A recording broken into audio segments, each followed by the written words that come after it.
Mat for each other 2 eliminations జరిగిపోయాయి.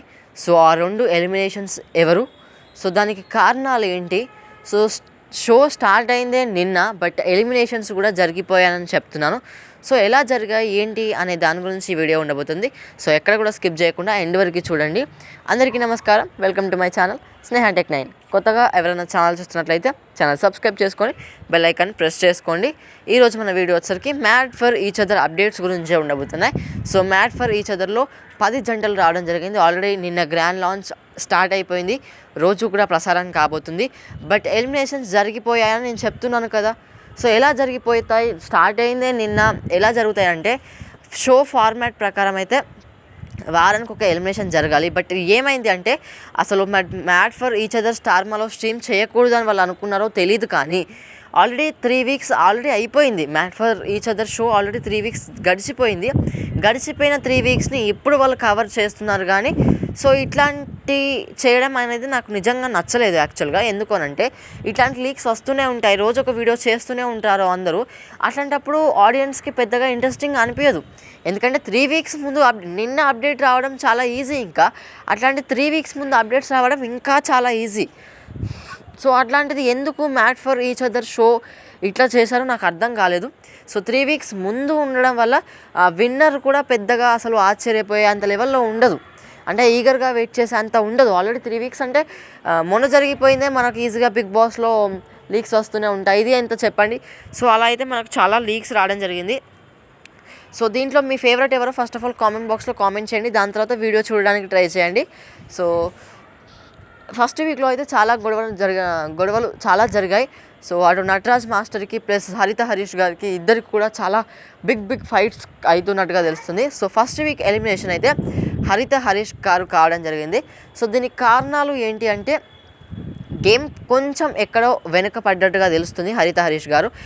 తెలుసు మనకు, అంటే హరిత హరీష్ గారి గురించి గేమ్ పర్ఫెక్ట్గా ఆడకపోయినా తన అంటే కొంచెం మాటలు చాలా బాగా మాట్లాడతారు, అంటే పక్క వాళ్ళను చిక్కులో పెట్టేంతగా ఉంది తనకు తెలివి. బట్ కొంచెం ఎక్కడో ఫిజికల్గా ఆడలేకపోయారు అన్నట్టుగా మనకు ఉన్న టాక్ ప్రకారం అయితే.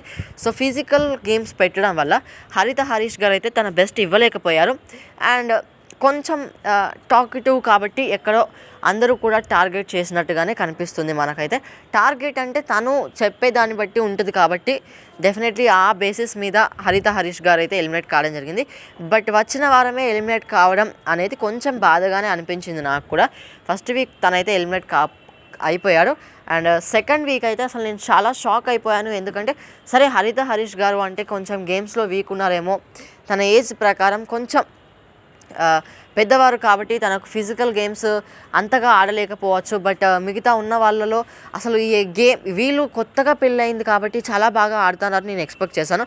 బట్ మహేష్ అండ్ సంద్ర ఇద్దరు కూడా సెకండ్ వీక్ అయితే ఎలిమినేట్ కావడం జరిగింది. ఇదైతే చాలా షాకింగ్గా అనిపించింది నాకైతే.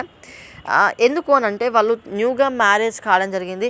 మహేష్ గారు బిగ్ బాస్ సీజన్ 6 అనుకుంటాను కీర్తి భట్ని సపోర్ట్ చేయడానికి రావడం జరిగింది. అండ్ ఇస్మార్ట్ జోడీలో కూడా కొంతమంది సపోర్ట్ చేయడానికి వచ్చినప్పుడు చాలా బాగా ఆడారు.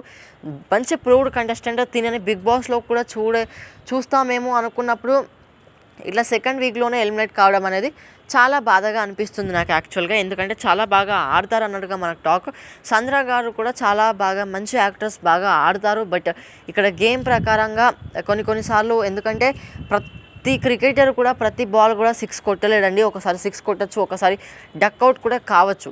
సో అట్లా సంద్ర మహేష్ గారు అయితే వాళ్ళకు ఉన్న టాలెంట్ ఉన్నప్పటికీ వాళ్ళు ప్రూవ్ చేసుకునే అంత స్టేజ్ అక్కడికి దొరకలేదు ఏమో అని నాకు అనిపించింది. సో డెఫినెట్లీ మళ్ళీ రీఎంట్రీ అనే అవకాశం ఉంటే ఖచ్చితంగా ఈ కప్పులు అయితే వచ్చే అవకాశాలు చాలా ఎక్కువగా ఉన్నాయి. సో లీడర్ బోర్డులో ప్రస్తుతానికి హైయెస్ట్లో ఉంది ఎవరంటే సోనియా అండ్ తన పార్ట్నర్. ఇద్దరు కూడా అందరికంటే హైయెస్ట్లో ఉన్నారు స్కోర్ బోర్డ్లో. సో వాళ్ళైతే లీడర్ బోర్డ్లో చాలా టాప్లో ఉన్నారు. అందరికీ కూడా వణుకు వచ్చే కంటెస్టెంట్స్గా చెప్పచ్చు.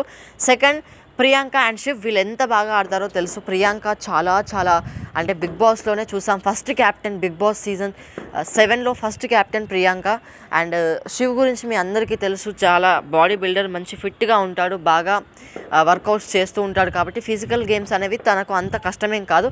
బట్ మెంటల్ గేమ్స్ ఇటు ప్రియాంక ప్లస్ శివ్ ప్లస్ అందరికంటే టాప్లో అయితే సోనియా వాళ్ళు ఉన్నారు. థర్డ్ వీక్ ఎలిమినేషన్కి వచ్చేసరికి అయితే సంధ్య అండ్ బ్రిటో అయినట్టుగా మనకు టాక్. ఇదైతే 100% చెప్పలేను కానీ వీళ్ళు అవుతున్నట్టుగా టాక్. ఎందుకంటే వీళ్ళ పర్ఫార్మెన్స్ వైజ్గా కూడా ద బెస్ట్ అనేది లేదు థర్డ్ వీక్లో. ఫస్ట్ 2 వీక్లో చాలా బాగా చేశారు, బట్ థర్డ్ వీక్లో ఏమైంది అంటే కొంచెం డ్రాబ్యాక్ వచ్చింది వాళ్ళ దగ్గర నుంచి. సో ఒకవేళ ఆ డ్రాబ్యాక్ అట్లనే కంటిన్యూ అవుతే మాత్రం వాళ్ళు ఎలిమినేట్ అయ్యే అవకాశాలు చాలా ఎక్కువగా ఉన్నాయి, సంధ్య బ్రిటో గారు. సో వీళ్ళలో మీ ఫేవరెట్ ఎవరో కామెంట్ బాక్స్లో కామెంట్ చేయండి. వీళ్ళలో ఎవరు రీఎంట్రీ వస్తే బాగుంటుంది. ఎందుకంటే స్టార్ట్ అయిన రోజే తెల్లారే ఈ వీడియో పెట్టడం నాకు కూడా చాలా బాధగా అనిపిస్తుంది. ఎందుకంటే 3 ఎలిమినేషన్స్ చెప్పడం అనేది అంత గుడ్ న్యూస్ అవ్వకపోవచ్చు, బట్ తప్పదు. ఎందుకంటే 3 వీక్స్ ఆల్రెడీ షూట్ జరిగిపోయినప్పుడు ఇట్లాంటి లీక్స్ వస్తూనే ఉంటాయి, చెప్పాల్సి ఉంటుంది. కాబట్టి డెఫినెట్లీ మీకు చూసే వాళ్ళకు కూడా పెద్దగా ఇంట్రెస్ట్ రాకపోవచ్చు షో గురించి. సో షో గురించి మీరు ఏమనుకుంటున్నారో కూడా కామెంట్ బాక్స్లో కామెంట్ చేయండి. షో మీకు ఎలా అనిపిస్తుంది, ఫార్మాట్ ఎలా అనిపిస్తుంది, నచ్చిందా నచ్చలేదా, నచ్చితే నచ్చిందని చెప్పండి, నచ్చకపోతే నచ్చలేదని చెప్పడానికి ట్రై చేస్తారని కోరుకుంటున్నాను. So thank you for watching. ఇట్లాంటి వీడియోస్ కోసం సబ్స్క్రైబ్ చేసుకొని పెట్టుకుంటారని అనుకుంటున్నాను. Thank you for watching.